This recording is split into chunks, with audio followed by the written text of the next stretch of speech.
தமிழ்நாட்டின் சிவகங்கை மாவட்டம் காளையார் கோவிலில் அமைந்துள்ளதுதான் ஸ்வர்ணகாளீஸ்வரர் கோயில். இது பாண்டிய நாட்டு தலங்களில் ஒன்று.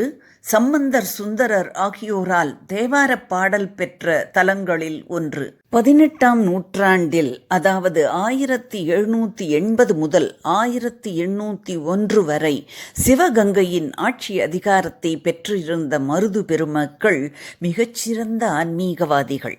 இவர்கள் பல்வேறு திருக்கோயில்களுக்கு திருப்பணிகள் செய்தனர். காளையார் கோவிலின் கோபுரத்தை மதுரை மீனாட்சி அம்மன் ஆலய கோபுரம் போல் கட்ட வேண்டும் என்று விரும்பி திருப்பணி செய்தனர். காளையார் கோவில் கோபுரத்தில் இருந்து பார்த்தால் சுமார் 66 கிலோமீட்டர் தொலைவில் உள்ள மதுரை கோபுரம் தெரியும். அசப்பில் மதுரை மீனாட்சி அம்மன் கோபுரம் போன்றே இருக்கும் இந்த கோபுரம் மிக உயரமாக எழுப்பப்பட்டுள்ளது. ஒரு கோவிலுக்குள் 3 மூலவர்கள் தனித்தனி சன்னதிகளாக அமைக்கப்பட்ட பெருமைக்குரிய கோவில் காளையார் கோவிலில் அமைந்துள்ள ஸ்வர்ணகாளீஸ்வரர் கோயில். இக்கோவிலின் ராஜகோபுரத்திற்கு பெருமை சேர்க்கும் வகையில் திருத்தேர் ஒன்றை உருவாக்க வேண்டும் என்று மருது சகோதரர்களுக்கு எண்ணம் ஏற்பட்டது. தைப்பூச திருவிழாவின் பொழுது தேர் திருவிழா நடத்துவது என முடிவு செய்யப்பட்டு தேர் உருவாக்கும் பொறுப்பை மாலகண்டான் கிராமத்தைச் சேர்ந்த குப்பமுத்து ஆசாரி என்பவரிடம் ஒப்படைக்கப்பட்டது. இந்த பொறுப்பை பெருமையுடனும் மகிழ்ச்சியுடனும் ஏற்றுக்கொண்டார் அந்த சிற்பி. புதிதாக வடிவமைக்கப்பட்டு வரும் தேரின் சக்கரங்களை இணைக்க மருத மரங்கள் தேர்வு செய்யப்பட்டன. தேர்வு செய்வதற்காக முதலாக சிற்பி உளியை எடுத்து விநாயகர் சிலை செய்ய முற்பட்ட பொழுது விநாயகரின் துதிக்கை சிதைந்து விட்டது. இதனால் கவலையடைந்த சிற்பி உடனடியாக பெரிய மருதுவை சந்தித்து தேர் செய்யக்கூடிய கூலியை உடனுக்குடன் வழங்கிவிட வேண்டும் என்றார். எனது தலைமையில் தேர் செய்யப்படுவதால் எனக்கு தர வேண்டிய தட்சிணையை மட்டும் முதலாக தேரோடும் நாளில் கேட்டு பெற்றுக்கொள்கிறேன் என்றும் கூறிவிட்டார். தேர் செய்யும் தொழிலாளர்களுக்கு உடனுக்குடன் கூலித்தொகையும் வழங்கப்பட்டது. தலைமை சிற்பி கேட்டுக்கொண்டதற்கு இணங்க அவருக்குரிய தட்சிணை தொகை மட்டும் வழங்கப்படாமலேயே இருந்து வந்தது. தேரும் மிகச்சிறப்பாக உருவாக்கப்பட்டு தைப்பூச திருநாளில் முதலாக தேர் ஓடுவதற்கான திருவிழாவாக ஏற்பாடானது. தேருக்கு பலி பூஜை செய்ய சென்ற குப்பமுத்து ஆசாரி தேருக்கு அடியில் சென்று தேர் ஓட முடியாத வகையில் இரகசியமாக ஒரு தடுப்பு கட்டை ஒன்றை வைத்துவிட்டு வந்துவிட்டார். இது தெரியாத மருது சகோதரர்கள் இருவரும் ஆர்வத்துடன் புதிதாக வடிவமைக்கப்பட்ட தேரின் மீதேறி தேரை கொடி அசைத்து துவக்கி வைக்க முற்பட்டனர். ஊர் மக்கள் ஆர்வத்துடன் தேரை இழுக்கத் தொடங்கிய பொழுது தேர் அசைய மறுத்துவிட்டது. அப்பொழுதுதான் பெரிய மருதுவுக்கு சிற்பியின் நினைவு வந்தது. தேரை வடிவமைத்ததற்காக சிற்பிக்கு தட்சணை கொடுக்க மறந்துவிட்டோமே என்பதை உணர்ந்தார். இதன் பின் அவரை அழைத்தனர். பெரிய மருது தேர் சிறப்பாக வடிவமைக்கப்பட்டிருந்ததால் என்ன வேண்டுமோ கேளுங்கள், தருகிறேன் என்றார். அதற்கு சிற்பி, உங்களது கிரீடம், உடைவாள், செங்கோல் இவை 3ஐயும் என்னிடம் தாருங்கள். அவற்றை நான் அணிந்து கொண்டு இன்று ஒரு நாள் மட்டும் தேரில் வரவேண்டும். அதுவே எனது தட்சணை என்றார். சிற்பி இவ்வாறாக கூறியதை கேட்டதுமே அருகில் இருந்த அனைவரும் ஆத்திரத்துடன் அவனை தாக்க வரும்பொழுது பெரிய மருது குறுக்கிட்டு, இந்த சிற்பி ஏற்கனவே என்னிடம் சொல்லி இருந்தார்.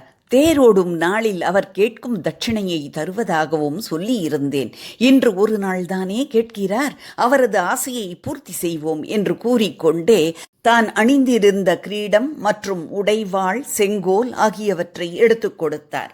மன்னர் வழங்கியவற்றை சிற்பி அணிந்து கொண்டு தேருக்கடியில் சென்று தேரை வணங்குவது போன்று அவர் ஏற்கனவே வைத்திருந்த அந்த தடுப்பு கட்டையை எடுத்துவிட்ட பிறகு தேரின் மேலேறி கொடியசைக்க தேர் புறப்பட்டது. பொதுமக்களும் ஆரவாரத்துடன் தேரை இழுத்தனர்.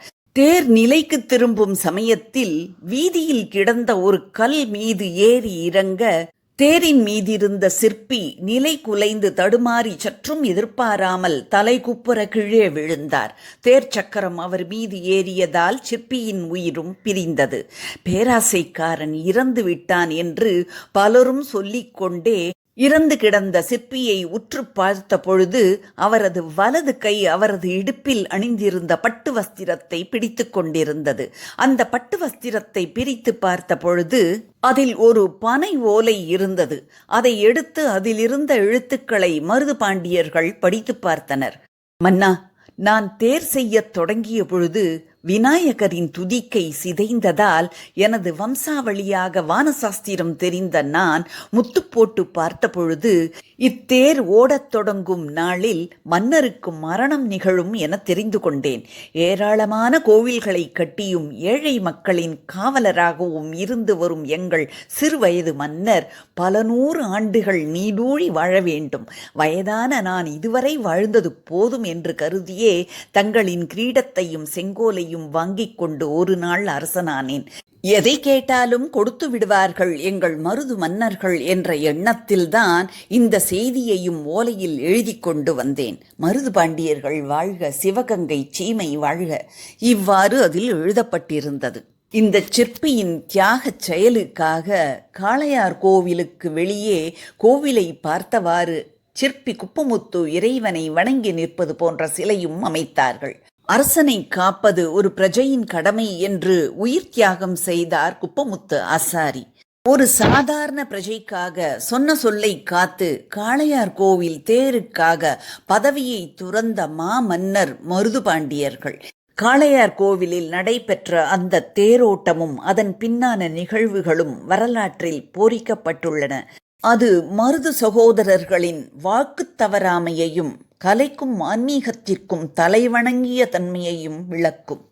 சரணடையாவிட்டால் நீங்கள் கட்டிய கோவிலை இடித்து விடுவோம் என்று ஆங்கிலேயர்கள் கூறியதால் தங்களது உயிரை விட கோவிலே முக்கியம் என்று ஆங்கிலேயரிடம் பிடிபட்டு தூக்கிலிடப்பட்டவர்கள்தான் மருது சகோதரர்கள். நாட்டுக்காகவும் கோவிலுக்காகவும் வாழ்ந்த மருது பாண்டியர்கள் 1801 அக்டோபர் 24 தூக்கிலிடப்பட்டனர். இப்படிப்பட்ட தியாக வேங்கைகள் வாழ்ந்த தமிழ் மண்ணில் நாம் பிறந்ததே பெருமைதான்.